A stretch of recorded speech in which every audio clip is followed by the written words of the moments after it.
الزمالك هيكون بطل الدوري او هيكون بطل دوري ابطال افريقيا من قبل ما اي حاجه تحصل، او من قبل ما نلعب كوره، ومن قبل ما يبدا دقيقه واحده في الموسم. بزيرة مصمم انه يمشي وخلاص، الاداره قفلت الباب قدامه برضه في الرحيل. المشكله عماله تكبر واحنا لسه مش عارفين ايه اللي هيحصل. انا الظهيري، وممكن تعمل لي لايك وسبسكرايب علشان تتابع معايا اخبار نادي الزمالك اول باول.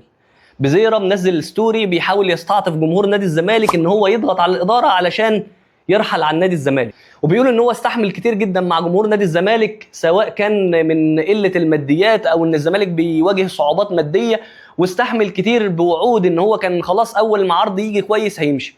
بس السؤال هو امتى اصلا العروض دي؟ يا ابني انت لسه ما بقالكش 6 شهور اصلا مع الفريق ولا موسم كامل. انت اصلا من امتى كانت فتره الانتقالات اللي جت عليك وكان جالك عروض واحنا رفضناها؟ انت لسه يا ابني ما قدمتش اي حاجه للفريق. انت لاعب كويس محدش يقدر ينكر، خوان بزيرة من اجمد اللعيبه في الدوري المصري، بس انت عملت ايه لسه للفريق؟ وانا مش عارف بصراحه الجهه اليمين دي ايه المشكله معانا. يعني كل ما نخلص من لاعب يجي لنا لاعب فيه نفس الحوارات. يعني خلصنا من زيزو جالنا بزيرة. فانا والله مش فاهم ايه المشكله. يعني المشكله في النادي، ولا المشكله في اللعيبه اللي بتيجي، ولا المشكله في الاداره، ولا المشكله فين بالظبط؟ المهم ما تنساش تعمل السبسكرايب وتصلي على النبي في الكومنتات علشان نبدا نشوف الليله اللي احنا مش عارفين نخلص منها دي. بس احنا كجمهور مفيش قدامنا غير الدعم. ايا كان اللاعب، ايا كان اللاعب بايا كان اسمه، لو لعب برجوله ولعب يعني يدي 100% من اللي عنده، سواء كان اللي عنده بقى يعني اللي عنده ده حلو ووحش، ايا كان اللي عنده، اللاعب هيلعب برجوله وهيخاف على التيشيرت وهيأدي برجوله فعلا وهيخاف على قيمه التيشيرت اللي هو لابسه ده، الجمهور هيدعمه. واحنا اللي بنعمل اللعيبه. يعني بزيرة ده كان مين اصلا من 6 شهور؟ ما كانش معروف.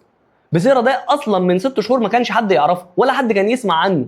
جمهور الزمالك هو اللي عمله، ونادي الزمالك ده هو اللي عمله. هي الكرة في مصر اصلا، يعني هي الكرة في مصر ما فيش فيها فرق ما بين لاعب كبير ولاعب صغير. ايا كان اللاعب اللي هيلعب برجوله وهيلعب بحماس وهيأدي 100% من اللي عنده، والله هتاخد البطوله.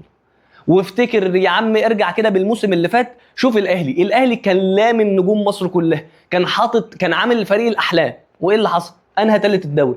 ليه؟ لان اللعيبه ما كانتش همها الفريق، كل لاعب كان همه نفسه، كل لاعب كان همه انا اكون النجم الاول في الفريق. فبالتالي اللي حصل والنتيجه اللي حصلت ايه؟ ان الاهلي ينهي الدوري في المركز الثالث، والزمالك اللي سبحان الله المشاكل عنده كانت يعني كل يوم نسمع مشكله، وكل يوم نسمع ايقاف قيد، وكل يوم نسمع مفيش فلوس، اخذ البطوله.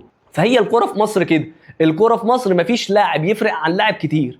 لو اللاعب ايا كان مستواه ادى ب100% من اللي عنده، ولعب برجوله ولعب بحماس ولعب بان هو همه على الفرقه وهمه ان هو يأدي كل اللي عنده داخل الملعب، والله هيبقى احسن لاعب في مصر. واحنا اصلا عارفين كلنا ان مفيش، سواء كنت اهلاوي او كنت زملكاوي، عارف ان الكرة في مصر مفيش. احنا يعني الدوري حلاوته ما بيننا هو الشد والجذب ما بين الجمهور، سواء الاهلي او الزمالك.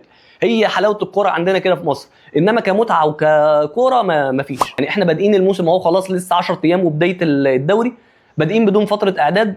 كنا لسه ما احناش عارفين مين المدرب الفني اصلا اللي هيبدا. لسه من يومين اعلنوا ان هيبقى كابتن معتمد جمال هيكمل. يعني ما كانش اصلا في مدرب قال لك لا مش عارف بكره زوفيتش، لا مش عارف معتمد جمال، لا هنجيب مدرب اجنبي، لا هنجيب مين، وايقاف قيد، وما جبناش لعيبه، ومشينا حسام عبد المجيد، واخوان بزيرة مش عارف مش عايز يرجع.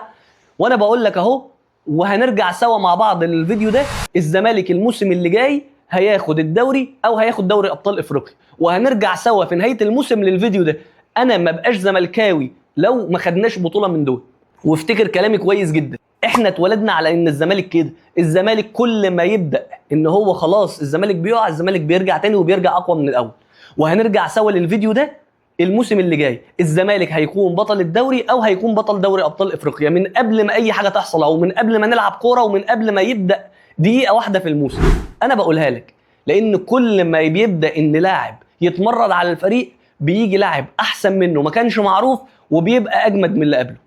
ليه؟ علشان جمهور الزمالك. جمهور الزمالك ورا الفريق دايما. يعني جمهور الزمالك بيشجع النادي، احنا مش بنشجع لعيب.